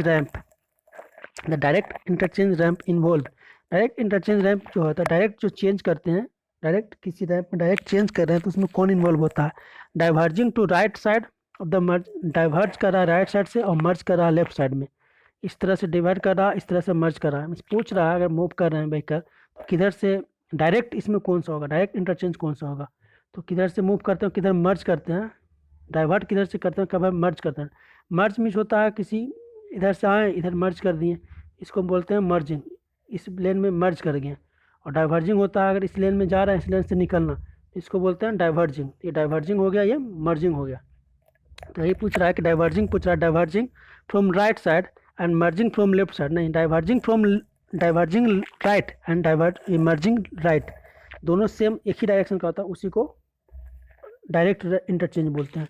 तो diverging left and merging right, ये गलत है, क्योंकि जब भी होगा तो diverging right and merging right, right में डाइवर्ज भी करे और मर्ज भी करे, डाइवर्जिंग मर्ज करे और मर्ज भी करे तो वो राइट में ही। तो इस तरह से इसका करेक्ट आंसर जो होगा diverging to right side and merging from right. तो इस तरह से इसका करेक्ट आंसर सी हो गया, राइट साइड का जो करेक्ट आंसर हो गया। नेक्स्ट क्वेश्चन देखते हैं। नेक्स्ट क्वेश्चन 83 नंबर क्या करता है, in the soil having same values of plasticity index if the liquid limit increase. अब बोल रहा है प्लास्टिसिटी इंडेक्स सेम है और लिक्विड लिमिट इंक्रीज कर रहा है। तो हम लोग देखे थे दोनों में रिलेशन क्या होता है, लिक्विड लिमिट डायरेक्टली प्रोपोर्शनल होता है कॉम्प्रेसिबिलिटी के, liquid limit directly proportional to compressibility and directly proportional to permeability, और इन्वर्सली प्रोपोर्शनल होता है शियर स्ट्रेंथ का। लिक्विड लिमिट जो है directly proportional to compressibility, directly proportional to permeability और inversely proportional to shear strength. तो इसी में पूछ रहा है कि रिलेशन क्या होगा, soil having the same value of plasticity, plasticity index का जो वैल्यू है आईपी होता है, इसको इंडिकेट करते हैं, of liquid if liquid limit is increase, IP का वैल्यू सेम है और लिक्विड लिमिट इंक्रीज कर रहा है, मीन्स लिक्विड लिमिट का जो वैल्यू है वो इंक्रीज कर रहा है, तो कॉम्प्रेसिबिलिटी, परमिएबिलिटी और शियर स्ट्रेंथ में क्या फ़र्क पड़ेगा या क्या इस पर भारी करेगा, क्या होगा, क्या प्रभाव पड़ेगा, वो पूछ रहा है। आईपी का वैल्यू कांस्टेंट है, आईपी हो गया प्लास्टिसिटी इंडेक्स, इसका वैल्यू होता है liquid limit minus plastic limit, तो ये वैल्यू कांस्टेंट है, लेकिन लिक्विड लिमिट का वैल्यू इंक्रीज कर रहा है, लिक्विड लिमिट इंक्रीज कर रहा तो क्या होता है, तभी हम लोग देखें क्या कि लिक्विड लिमिट जो होता है डायरेक्टली प्रोपोर्शनल होता है कॉम्प्रेसिबिलिटी के, डायरेक्टली प्रोपोर्शनल हो गया लिक्विड लिमिट, और क्या होता है डायरेक्टली प्रोपोर्शनल होता है परमिएबिलिटी का भी, डायरेक्टली प्रोपोर्शनल है, लिक्विड लिमिट बढ़ेगा तो परमिएबिलिटी भी बढ़ेगा, लिक्विड लिमिट बढ़ेगा तो कॉम्प्रेसिबिलिटी भी बढ़ेगा, ये बढ़ेगा। बट शियर स्ट्रेंथ जो होता है लिक्विड लिमिट का इन्वर्सली प्रोपोर्शनल होता है, तो शियर स्ट्रेंथ होगा इन्वर्सली प्रोपोर्शनल हो गया, शियर स्ट्रेंथ जो हो गया इन्वर्सली प्रोपोर्शनल हो गया लिक्विड लिमिट का। तो अब यहाँ पर देख सकते हैं जो ऑप्शन है उसके अकॉर्डिंग देखते हैं कि लिक्विड लिमिट मेरा इंक्रीज कर रहा, तो क्या होगा, कॉम्प्रेसिबिलिटी भी बढ़ेगा एंड परमिएबिलिटी डिक्रीज, यहाँ पर डिक्रीज दिया हुआ है, ये नहीं होगा, compressibility, permeability and dry strength decrease, ये भी डिक्रीज दिया हुआ है, ये भी नहीं होगा, compressibility and permeability and dry strength increase, तो कॉम्प्रेसिबिलिटी एंड परमिएबिलिटी तो इंक्रीज करेगा, बट जो स्ट्रेंथ है वो डिक्रीज करेगा, ठीक है, तो ये भी गलत है, तो एक बच गया, तो एक यही सही होना चाहिए, पढ़ लेते हैं। मीन्स ये भी गलत हो गया, इंक्रीज था, तीनों इंक्रीज, ये डिक्रीज था तो होगा नहीं, ये गलत हो गया, ये डिक्रीज था तो ये होगा नहीं, क्योंकि लिक्विड लिमिट इंक्रीज कर रहा है, तो कॉम्प्रेसिबिलिटी भी इंक्रीज करेगा और परमिएबिलिटी भी इंक्रीज करेगा, दोनों इंक्रीज करेगा, तो compressibility, permeability and dry strength तीनों इंक्रीज नहीं, ये डिक्रीज करेगा, ये भी गलत है, तो compressibility and permeability increase and dry strength decrease, हाँ ये सही है, क्योंकि स्ट्रेंथ जो है इसका डिक्रीज करेगा, वो डिक्रीज करेगा और बाकी compressibility and permeability, means compressibility and permeability ये इंक्रीज करेगा, बट स्ट्रेंथ जो है वो डिक्रीज करेगा। डायरेक्ट करेक्ट आंसर हो गया डी नंबर। सिर्फ यही याद रखना कि liquid limit directly proportional to compressibility, directly proportional to permeability और inversely proportional to shear strength. बस नेक्स्ट क्वेश्चन पे आता है। नेक्स्ट क्वेश्चन क्या करता है, which of the following test measure the toughness of the road. Toughness क्या होता है, टफनेस मेजर करने के लिए हम लोग क्या यूज करते हैं वो पूछ रहा है। तो टफनेस इम्पैक्ट टेस्ट के द्वारा यूज किया जाता है, टफनेस जो यूज किया जाता है वो इम्पैक्ट टेस्ट के द्वारा किया जाता है। क्रैशिंग स्ट्रेंथ से क्या निकलता है, क्रैशिंग स्ट्रेंथ से एग्रीगेट स्ट्रेंथ निकालते हैं, एग्रीगेट क्रैशिंग स्ट्रेंथ इसको निकालते हैं, क्रैशिंग वैल्यू निकालते हैं। एब्रेशन जो होता है लॉस एंगल एब्रेशन टेस्ट इसको यूज किया जाता है।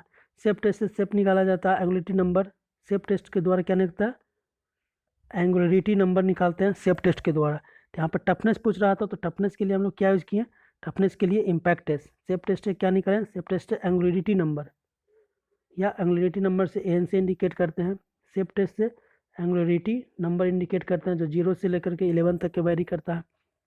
इम्पैक्ट टेस्ट ये हो गया। Abrasion test Los Angeles abrasion value से निकालते हैं, crushing strength aggregate crushing strength इससे निकालते हैं। तो इस तरह से तीनों हम लोग देख लिए, लेकिन इसका जो टफनेस होगा वो इम्पैक्ट होगा, टफनेस जो भी होगा इम्पैक्ट टेस्ट से निकलता है। नेक्स्ट क्वेश्चन पे आता है। नेक्स्ट क्वेश्चन क्या कर रहा है, नेक्स्ट पूछ रहा है, नेक्स्ट क्वेश्चन जो पूछ रहा है, नेक्स्ट क्वेश्चन में कह रहा है मेरा क्या, लॉस एंगल टेस्टिंग। देखो Los Angeles machine is use to, Los Angeles किस में यूज किया जाता है, अभी तो हम लोग देखें कि लॉस एंगल जो होता है एब्रेशन टेस्ट निकालने के लिए होता है। लॉस एंगल जो होता है एब्रेशन के लिए होता है। इम्पैक्ट क्या होता है, तो टफनेस के लिए होता है, टफनेस के लिए हो गया। एट्रिशन क्या होता है, एट्रिशन जो होता है बेदरिंग के लिए होता है, बेदरिंग में यूज होता है। क्रैशिंग स्ट्रेंथ के एग्रीगेट स्ट्रेंथ वैल्यू निकालने के लिए यूज किया जाता है। तो लॉस एंगल के लिए एब्रेशन हो गया, दैट इज ए इसका करेक्ट आंसर हो गया। नेक्स्ट क्वेश्चन देखते हैं क्या है।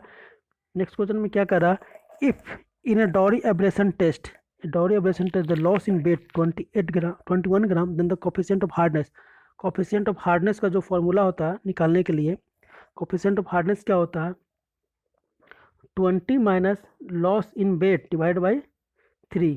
सिंपल इसका एक फॉर्मूला निकालना है। लॉ हार्डनेस का जो फॉर्मूला, कोफिशिएंट ऑफ हार्डनेस का जो फॉर्मूला हो गया, कोफिशिएंट ऑफ हार्डनेस का 20 minus loss in weight divide by 3, इस फार्मूला पर निकालते हैं तो लॉस इन वेट कितना दिया हुआ, 21 दिया हुआ। तो हम लोग यहाँ से लिखे 20 माइनस 21 डिवाइड बाई 3, तो 3 से 23 बोले तो 20 माइनस 7 इज इक्वल टू 13। तो यहाँ से निकाल दिए कोफिशिएंट ऑफ हार्डनेस कितना हो गया, 13। दैट इसको निकाले हम लोग 20 माइनस 21 डिवाइड बाई 3, इसको सॉल्व किए तो आ गया 13। दैट इज इसका करेक्ट आंसर जो हो गया वो बी हो गया 13। नेक्स्ट क्वेश्चन देखते हैं। नेक्स्ट क्वेश्चन क्या लिखा था, नेक्स्ट क्वेश्चन आ रहा है सीबीआर से है। सीबीआर क्या कर रहा है, सीबीआर एक मेथड होता है जो कि ये सीबीआर एक मेथड होता है जो निकालते हैं किसमें, फ्लेक्सिबल रोड के निकालने के लिए, फ्लेक्सिबल रोड में जो स्ट्रेंथ होता है उसको निकालने के लिए यूज किया जाता है। तो यहाँ पर क्वेश्चन क्या कर रहा है, क्वेश्चन देखते हैं क्या है। तो CBR test value for CBR is calculated by, तो सीबीआर में 2.5 mm और 5 mm दोनों पेंट्रेशन से निकालती है, ओनली नहीं है, इससे भी निकाल सकते हैं, इससे भी निकाल सकते हैं। मतलब सीबीआर का जो वैल्यू निकालते हैं टेस्ट में, तो दोनों में निकाल सकते हैं। सीबीआर जो वैल्यू है सीबीआर टेस्ट का 2.5 से भी निकाल सकते हैं और 5 से निकाल 7.5 नहीं होता, ये नहीं होगा, ये होगा और ये होगा, ओनली इसमें नहीं है, इसमें नहीं है, तो इससे भी यूज करते हैं, इसको भी यूज करते हैं। इसलिए अप्रोप्रिएट जो ऑप्शन इसका डी नंबर है, बोथ डी ऑप्शन है। सीबीआर वैल्यू निकालने के लिए 2.5 भी यूज करते हैं, 5 भी यूज करते हैं, दोनों यूज करते हैं। दैट इज इसका करेक्ट आंसर हो गया। नेक्स्ट क्वेश्चन देखते हैं। नेक्स्ट क्वेश्चन क्या होता है, if aggregate impact value, aggregate impact किससे निकाले थे हम लोग, देखे थे टफनेस मेथड, टफनेस से यूज करते हैं इम्पैक्ट वैल्यू। इस 20 to 30 है तो percent then the classified as, जो 20 to 30% है तो इसको क्या क्लासीफाइड करते हैं। तो इसका जो रेंज होता है, अलग अलग रेंज दिया हुआ उसको देख लेते हैं। रेंज क्या है, अगर जो एग्रीगेट इम्पैक्ट वैल्यू जो है, इम्पैक्ट वैल्यू का अगर जो इम्पैक्ट का जो वैल्यू है वो अगर लेस देन 10% है, लेस देन 10% है तो एक्सपोनेंशियल स्ट्रॉन्ग होगा, ठीक है। और अगर 10 से 20% है, 10 से 20% है तो स्ट्रॉन्ग होगा। और सेटिस्फैक्ट्री फॉर रोड, ये रोड के लिए सेटिस्फैक्ट्री होगा कब होगा, जब 20 से 30% है। और अनसुटेबल, अगर अनसुटेबल मतलब इससे ज़्यादा हो जाए, मीन्स 35 से ज़्यादा हो जाए तो अनसुटेबल होगा। तो हम लोग डाटा याद रखना है। ये हो गया 10% के लिए, स्ट्रॉन्ग कब हो गया 10 से 20% के लिए, सस्पेक्टिव कितना हो गया 20 से 30% के लिए। और अगर अनसुटेबल करना है, मतलब रोड के लिए अनसुटेबल कब हो जाएगा, अगर एग्रीगेट का इम्पैक्ट का वैल्यू जो है 35% से अगर ज़्यादा हो जाए तो अनसुटेबल हो जाएगा रोड के लिए। तो इस तरह से हम लोग चारों डाटा देखें, 10%, 10 से 20%, 20 से 30%, 35 से ज़्यादा हो गया तो अनसुटेबल हो जाता है। तो इसमें जो पूछ रहा था एग्रीगेट इम्पैक्ट वैल्यू कितना आ रहा था, 20 से 30% आ रहा था। 20 से 30% किस में लाइज करेगा, 20 से 30% मेरा जो लाइज कर रहा है वो सेटिस्फैक्ट्री फॉर रोड, मतलब रोड सरफेस के लिए वो सेटिस्फाइड करेगा, दैट इज सी 20 से 30%। अगर 10 से 20 रहता तो स्ट्रॉन्ग रहता, और 10 से कम रहता, मीन्स लेस देन टर्म कम है या 0 से 10 कह सकते हैं, तो एक्सपोनेंशियली काफ़ी स्ट्रॉन्ग होगा, एक्सपोनेंशियली स्ट्रॉन्ग होगा। 10 से 20 है तो स्ट्रॉन्ग है, 20 से 30 है तो सच में रोड के लिए बढ़िया। लेकिन 35 से ज़्यादा हो गया उसका वैल्यू तो वो कम जाएगा, मतलब अनसुटेबल है। तो कह सकते हैं एग्रीगेट वैल्यू जितना कम रहेगा उतना ही स्ट्रॉन्ग रहेगा, एग्रीगेट का जो इम्पैक्ट वैल्यू है जितना कम रहेगा उतना ही बढ़िया रहेगा। तो इसका जो आंसर हो गया 20 से 30% के लिए satisfactory for road surface, that is C इसका करेक्ट आंसर हो गया। नेक्स्ट क्वेश्चन देखते हैं। नेक्स्ट नंबर 89 नंबर क्या कर रहा है, the maximum Los Angeles, maximum पूछ रहा है allowable Los Angeles abrasion value for high quality surface course, high quality surface course के लिए कितना होगा, एब्रेशन का वैल्यू, लॉस एंगल एब्रेशन का जो वैल्यू होगा हाई क्वालिटी सरफेस के लिए, हाई क्वालिटी सरफेस के लिए पूछ रहा तो कितना होगा, तो हाई क्वालिटी सरफेस के लिए जो होता है 30% होता है, हाई क्वालिटी के लिए 30%। लेकिन अगर वही पूछा जाए फॉर बेस के लिए, फॉर बेस के लिए पूछा जाए WBM में वाटर बॉन्ड मैग्नम के लिए तो ये 50% होता है। वाटर बॉन्ड मैग्नम के लिए अगर पूछा जाए तो 50% होगा। वाटर बॉन्ड मैग्नम के लिए, वाटर बॉन्ड मैग्नम रोड के लिए 50% होता है लॉस एंगल एब्रेशन का जो वैल्यू। लेकिन हाई क्वालिटी सरफेस के लिए अगर पूछा था तो 30% हो जाएगा। यही अगर पूछता फॉर बेस के लिए, बेस कोर्स के लिए, फॉर बेस कोर्स अगर लगाया जाए, बेस कोर्स लगाया जाए किसमें, WBM water bond magnum road के लिए, तो उसमें 50% होगा। तो इसका जो एग्जैक्ट पूछ रहा था हाई क्वालिटी के लिए लॉस एंगल कितना होगा, तो 30%। नेक्स्ट क्वेश्चन देख रहे हैं 19 नंबर, क्या पूछ रहा है, the percentage of free carbon in bitumen. Free carbon का जो वैल्यू है बिटुमेन में वो कंपेयर करने बोल रहा है टार से, जो टार है उससे कंपेयर करने बोल रहा है। तो percentage of free carbon in bitumen, bitumen में तो इसका जो वैल्यू हम लोग देख लेते हैं। जो बिटुमेन में जो परसेंटेज कार्बन जो फ्री कार्बन होता है, सो उसका जो वैल्यू होता है बिटुमेन में जो कार्बन होता है वो 0.97, यहाँ पर कम जगह, अगर बिटुमेन में अगर देखा जाए तो बिटुमेन में जो वैल्यू होता है वो 0.97 से लेकर के 1.02 तक लाइज करता है। वही अगर टार में देखा जाए, टार में देखा जाए फ्री कार्बन का वैल्यू जो होता है बिटुमेन में 0.97 से लेकर के 1.02 तक लाइज करता है। और अगर टार में देखा जाए तो 1.1 से लेकर के 1.5 तक लाइज करता है। तो यहाँ से देख रहा है फ्री कार्बन का जो वैल्यू है बिटुमेन में वो कम है किससे, टार से। इसमें कंपेयर करने पूछ रहा था, तो हम लोग सिंपल एक डाटा याद रखना है। बिटुमेन में जो फ्री कार्बन का जो वैल्यू होता है 0.97 से लेकर के 0.97 से लेकर के 0.97 से लेकर के 0.97 से लेकर के 1.02 तक होता है। और टार में जो होता है फ्री कार्बन का वैल्यू 1.1 से, तार में ऐसे भी तार बड़ा होता है तो तार में कार्बन का वैल्यू ज़्यादा होता है। फ्री कार्बन का वैल्यू जो है तार में ज़्यादा होता है, 1.1 से लेकर के 1.5 तक होता है। तो इसमें जो पूछ रहा है question, the percentage of free carbon bitumen, तो बिटुमेन में क्या होगा, तो कम हो जाएगा। बिटुमेन में कम है, तो कम है किससे, टार से। तो ऑप्शन देख लेते हैं। तो free carbon for bitumen, bitumen में फ्री कार्बन कितना होगा, लेस इन टार, लेस हो जाएगा, क्योंकि बिटुमेन में कितना हो रहा था मेरा 0.97 से लेकर के 0.97 से लेकर के 1.02 तक बिटुमेन में। टार में कितना हो रहा था, टार में देखा जाए तो 1.1 से लेकर के 1.5 तक, तो ये ज़्यादा है। तो मेरा आंसर बी हो गया। नेक्स्ट क्वेश्चन पे आते हैं, the ductility value of bitumen. The ductility value of bitumen for suitability is road construction should be, road construction के लिए डक्टिलिटी वैल्यू कितना होना चाहिए, डक्टिलिटी वैल्यू रोड कंस्ट्रक्शन के लिए कितना हो जाए, ductility value for road construction इसका 50 होना चाहिए, 50 सेंटीमीटर इसका डक्टिलिटी वैल्यू, दैट इज 91 का ये हो गया। नेक्स्ट क्वेश्चन देखते हैं। नेक्स्ट क्वेश्चन मेरा 92 नंबर है। 92 नंबर का क्वेश्चन क्या कर रहा है, maximum limit of absorption, maximum limit of water absorption for aggregate road construction. बोल रहा है कि maximum limit of water absorption for aggregate suitable for road construction. Road construction के लिए जो वाटर ऑब्जर्प्शन जो होगा एग्रीगेट में वो कितना होना चाहिए, तो 0.6%, 0.6% होता है इसका मैक्सिमम एब्जॉर्प्शन होगा। मतलब ये एब्जॉर्प्शन जो करेगा, एब्जॉर्प्शन जो होगा एग्रीगेट में, मतलब maximum limit of water absorption. क्या पूछ रहा है, maximum limit of water absorption, water जो एब्जॉर्ब करेगा एग्रीगेट फॉर एग्रीगेट जो वाटर एब्जॉर्ब करेगा वो कितना होगा फॉर रोड कंस्ट्रक्शन के लिए। रोड कंस्ट्रक्शन के लिए 0.6% इसका वाटर एब्जॉर्प्शन मैक्सिमम होता है, दैट इज बी इसका करेक्ट आंसर हो गया। नेक्स्ट क्वेश्चन देखते हैं। नेक्स्ट क्वेश्चन क्या करता है, which of the flowing represent hardest grade. Hardest इसमें कौन सा है, हार्डेस्ट ग्रेड, हार्डेस्ट ग्रेड वो होगा जिसमें पेनिट्रेशन कम होगा, पेनिट्रेशन जो कम होगा, पेनिट्रेशन जिसमें कम होगा, पेनिट्रेशन जिसमें कम होगा वही हार्डेस्ट होगा। तो पेनिट्रेशन इसमें सबसे कम कौन सा है, ये जो वैल्यू शो कर रहा है पेनिट्रेशन का ही वैल्यू शो कर रहा है। इसका जो पेनिट्रेशन होता है 3 to 4 mm होता है। ये आगे अगर क्वेश्चन आता है तो देखते हैं, 30/40 देने का मतलब होता है 3 to 4 mm पेनिट्रेशन।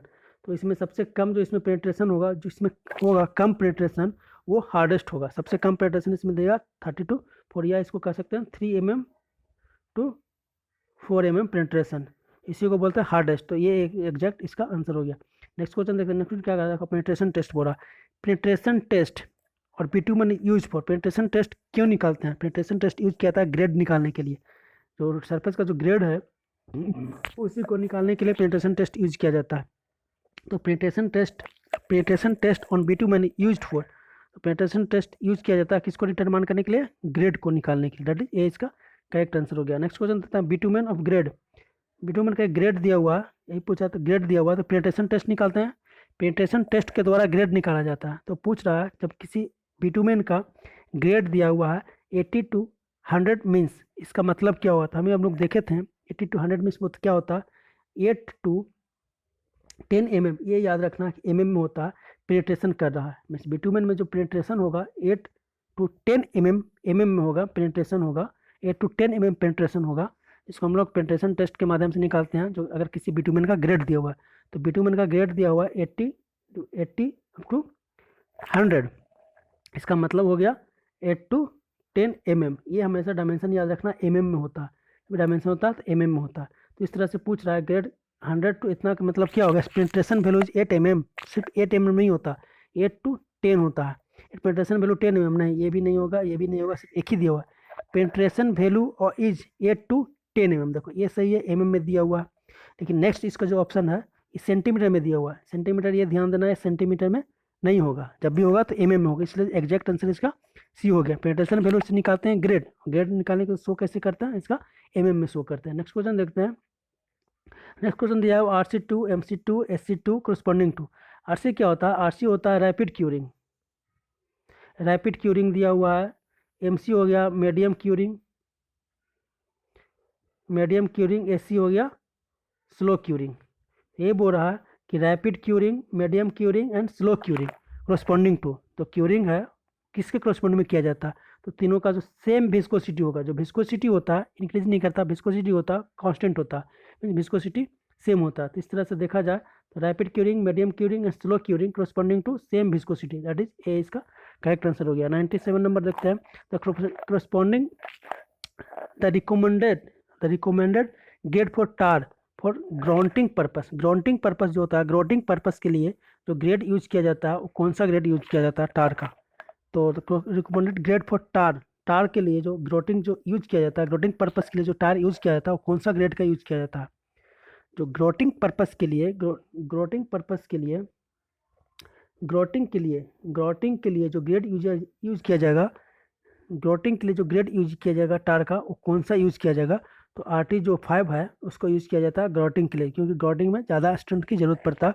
इसलिए RT 5 यूज किया जाता है। नेक्स्ट क्वेश्चन देखते हैं 98 नंबर क्या होता है, सॉफ्टनिंग, सॉफ्टनिंग होता है, सॉफ्टनिंग जो होता है रिंग बॉल मेथड से निकाला जाता है, रिंग एंड बॉल मेथड होता है जिससे सॉफ्टनिंग निकाला जाता है बिटुमेन का, रिंग एंड बॉल मेथड। इसमें क्वेश्चन क्या पूछ रहा है, softening point of bitumen to be used for road construction at place where maximum temperature is 40 degree should be, softening point of bitumen जो होगा, bitumen का softening point कहाँ पर होगा, use road construction at place where the maximum temperature 40 degree Celsius है, तो maximum इसको अगर सॉफ्टनिंग चाहिए, सॉफ्टनिंग पॉइंट चाहिए बिटुमेन का और सॉफ्ट चाहिए, तो इससे ज़्यादा टेम्परेचर जो रहेगा, ज़्यादा टेम्परेचर जो रहेगा वहीं पर इसका सॉफ्टनिंग पॉइंट आएगा। तो सॉफ्टनिंग पॉइंट के लिए इससे ज़्यादा टेम्परेचर होना चाहिए, that is greater than 40 degree, अगर 40 डिग्री से ज़्यादा है तो इसका सॉफ्टनिंग पॉइंट वहाँ पे आएगा, दैट इज बी। इससे ज़्यादा आ जाएगा तो वो सॉफ्ट पॉइंट हो जाएगा, सॉफ्टनिंग पॉइंट पूछ रहा है बिटुमेन का, तो 40 डिग्री से अगर ज़्यादा होगा तो सॉफ्टनिंग पॉइंट में आ जाएगा। और हम लोग एक और देखें, सॉफ्टनिंग पॉइंट जो निकाला जाता है वो रिंग एंड बॉल मेथड से निकालते हैं, रिंग एंड बॉल मेथड एक होता है जिससे सॉफ्टनिंग पॉइंट निकाला जाता है बिटुमेन का। तो इस तरह से हम लोग देखें सॉफ्टनिंग पॉइंट निकालने के लिए कौन सा मेथड होता है, सॉफ्टनिंग पॉइंट निकालने के ring and ball method use किया जाता है। और सॉफ्टनिंग पॉइंट कब होगा, जब इस टेम्परेचर से ज़्यादा हो जाएगा तो सॉफ्ट होगा, जैसे टेम्परेचर ज़्यादा होगा तो बिटुमेन ऑटोमेटिक, बिटुमेन जो होगा वो शेप उसका लिक्विड फॉर्म में होगा, वो सॉफ्ट होता शुरू हो जाएगा, तो ग्रेटर द टेम्परेचर होगा तो सॉफ्टनिंग पॉइंट, दैट इज इसका करेक्ट आंसर होगा। नेक्स्ट क्वेश्चन देखते हैं 99 number, for rapid curing cutback, rapid curing cutback के लिए कौन सा ऑयल यूज करते हैं, rapid curing cutback, rapid curing cutback के लिए हम लोग कौन सा ऑयल यूज करते हैं, रैपिड क्यूरिंग के लिए हम लोग गैसोलाइन यूज करते हैं, रैपिड क्यूरिंग करना है तो गैसोलाइन हो गया, या इसी को पेट्रोल भी यूज करते हैं, यहाँ पेट्रोल ऑप्शन नहीं है लेकिन पेट्रोल से सबसे बेस्ट गैसोलाइन है, हम लोग गैसोलाइन यूज कर सकते हैं, पेट्रोल भी इसमें आता है, तो सबसे रैपिड क्यूरिंग में हम लोग क्या यूज करते हैं, गैसोलाइन यूज करते हैं। तो इस तरह से अगर देखा जाए रैपिड क्यूरिंग के लिए तो गैसोलाइन सबसे बेस्ट है, केरोसिन वगैरह नहीं, इसमें एक पेट्रोल भी आता है, तो पेट्रोल भी अगर रहता तो भी ऑप्शन में हो सकता था, बट यहाँ पे पेट्रोल नहीं है तो गैसोलाइन है, तो गैसोलाइन ए करेक्ट आंसर हो गया। नेक्स्ट क्वेश्चन देखते हैं 100 नंबर। द मेथड क्या बोल रहा है, the method of design for flexible pavement recommended by IRC. IRC के लिए जो फ्लेक्सिबल पेमेंट का जो मेथड है, अभी हम लोग देखे थे, तो फ्लेक्सिबल पेमेंट को डिजाइन करने के लिए हम लोग क्या कौन सा मेथड यूज करते हैं, तो सीबीआर मेथड। सीबीआर मेथड में हम लोग 2.5 mm और 5 mm दोनों का पेनिट्रेशन, दोनों का जो यूज किया जाता है पेनिट्रेशन जो होता है 2.5 mm का और 5 mm पर, दोनों का पेनिट्रेशन कंसीडर किया जाता है सीबीआर मेथड में, ठीक है। लेकिन फ्लेक्सिबल पेमेंट के लिए सबसे बेस्ट मेथड जो होता है, जो आईआरसी रिकमेंडेड करता हुआ सीबीआर मेथड। ग्रुप इंडेक्स होता है रिजिड के लिए, रिजिड अगर पेमेंट यूज करते हैं तो ग्रुप इंडेक्स मेथड होता है। बेस्ट कार्ड मेथड जो होता है, बेस्ट कार्ड मेथड भी यूज करते हैं रिजिड के लिए। तो यहाँ से ये देख सकते हैं ग्रुप इंडेक्स हो गया रिजिड के लिए, बेस्ट कार्ड भी हो गया रिजिड के लिए, सीबीआर हो गया सबसे बेस्ट मेथड होता है फ्लेक्सिबल के लिए जो आईआरसी रिकमेंडेड करता है। तो ये हो गया मेरा, ये जो मेरा हो गया ग्रुप इंडेक्स रिजिड के लिए, ये हो गया फ्लेक्सिबल के लिए, और बेस्ट गार्ड हो गया रिजिड के लिए। तो सबसे बेस्ट जो आईआरसी रिकमेंड करता है फ्लेक्सिबल पेमेंट के लिए वो सीबीआर होता है। इसमें हम लोग यूज करते हैं 2.5 mm पेनिट्रेशन और 5 mm पेनिट्रेशन। इसमें जो मैक्सिमम होता है 2.5 mm और 5 mm में, इसका जो मैक्सिमम वैल्यू होता है उसी को कंसीडर किया जाता है। तो maximum value of 2.5 mm penetration and 5 mm penetration, generally 2.5 का ही मैक्सिमम होता है। तो इस तरह से हम लोग देखें, इस पार्ट में भी हम लोग देख लिए 51 से लेकर के 100 तक के क्वेश्चन को हम लोग सॉल्व किए हैं। नेक्स्ट पार्ट में फिर से मिलते हैं, इससे आगे क्वेश्चन 101 से लेकर के 150 तक सॉल्व करेंगे। जब तक के लिए इस पार्ट को हम लोग यहीं पे ख़त्म करते हैं। 51 to 100 तक हो गया, फिर से नेक्स्ट पार्ट में मिलते हैं, जब तक